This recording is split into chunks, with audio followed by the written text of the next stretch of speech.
నాకైతే 0% setting bro. Set అవ్వదు. ఎందుకు చెప్తున్నానంటే లొల్లులు ఉంటాయి. ఇంకొకటి ఏంటంటే ఫిజికల్ టాస్క్ ఆడలేదు. ఇంకా ఇప్పుడు చెప్పే కంటెస్టెంట్ ట్రెండింగ్ అంటే ట్రెండింగ్ కాదు, బీభత్సమైన ట్రెండింగ్ అన్నమాట.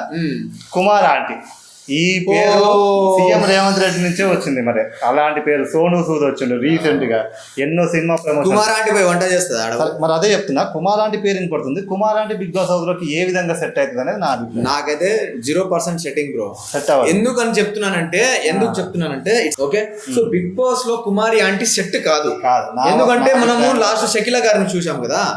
మన షకీలా గారిని చూసినప్పుడు ఆ ఏజ్ కి అంటే ఇప్పుడు కుమారి ఆంటీ గారు ఎవరైతే ఉన్నారో ఈమె కొంచెం యంగ్ గా లేరు. అంటే ఆమె ఏ యాక్టివిటీ చేయాలన్నా, అంటే మేల్ అనుకో, ఏదో ఒక రకంగా లాస్ట్ టైం శివాజీ గారు ఎలాంటి పర్ఫార్మెన్స్ చేశారో అలాగైనా చూడొచ్చు. అంటే 50-20% అయినా చూడొచ్చు. అది ఇంతకుముందు తమిళ బిగ్ బాస్ లో ఒక ముస్లాయన్ వచ్చిండు. సో అది కొత్త గొప్ప పర్ఫార్మెన్స్ చేసిండు. కానీ ఈ కుమారి ఆంటీ ఉన్నారు చూడు, కుమారి ఆంటీ తీసుకోవడం వల్ల మరి నాకెందుకో కరెక్ట్ కాదనిపించింది.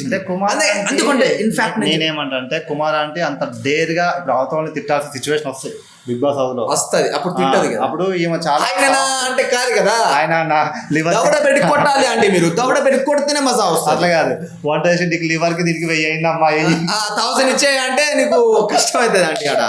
అంటే ఎట్లుంటది కంటెంట్ అంటే ఓకే కుమారి ఆంటీ వస్తే బాగుంటది. కాకుండా వంట వండి పెట్టుకోవడం అది కరెక్ట్ కాదు బ్రో. వంట కోసమే తీసుకురావద్దు. సో కుమారి ఆంటీ కొంచెము ఈ బిగ్ బాస్ లో ఆమె మార్కెట్ తగ్గిపోతే ఈ కుమారి ఆంటీ ఎవరైతే ఉన్నారో మనకు ఫుడ్ పెడతా స్ట్రీట్ ఫుడ్, సో ఈవిడ ఫేమస్ అయ్యారు ఓకే. కానీ ఇప్పుడు ఈమెని ఈ కొంచెం బిగ్ బాస్ లో కోపాలు ఎక్కువ ఉంటాయి, కొట్లాటలు ఉంటాయి, ప్లస్ లొల్లులు ఉంటాయి. ఇంకొకటి ఏంటంటే ఫిజికల్ టాస్క్ ఆడలేదు. ఇంకొకటి అప్పుడు ఈమెకు ఈ లొల్లిలు గుల్లిలు పెట్టుకుని నెగటివ్ ఒక మాట పుసుక్కున జారిందనుకో, హాయ్ నేనా బాయ్ నేనా అనే ఆంటీ రేపు ఈమె బిజినెస్ కి దెబ్బ తినే ఛాన్సెస్ ఉన్నాయి అనే. పర్సనల్ గా నాకు చాలా కోపం ఉంటుంది. కానీ ఎవరైనా కలిసినప్పుడు హాయ్ బ్రో నీట్ గా సింపుల్ గా అలా. సో అంత బేసిక్ గా ఆమె ఉండకపోవచ్చు.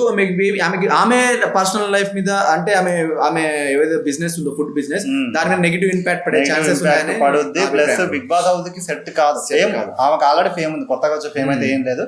బిగ్ బాస్ హౌస్ లోకి వచ్చిన ఫిజికల్ టాస్క్ రాలేదు, ఏదో వంట చేసుకుంటూ ఉండాల్సిందే. బిగ్ బాస్ హౌస్ లో కిచెన్ లో వంట చేసి జీవితాంతం అలా ఉండేటోళ్ళు గెలవరు. టాస్క్ ఆడితేనే గెలుస్తారు. కొట్లాడాలి, అవసరం దవడలు కొట్టాలి, అప్పుడే కానీ బిగ్ బాస్ హౌస్ లో గెలుస్తారు. అయితే జబర్దస్త్ నుంచి ఇంకా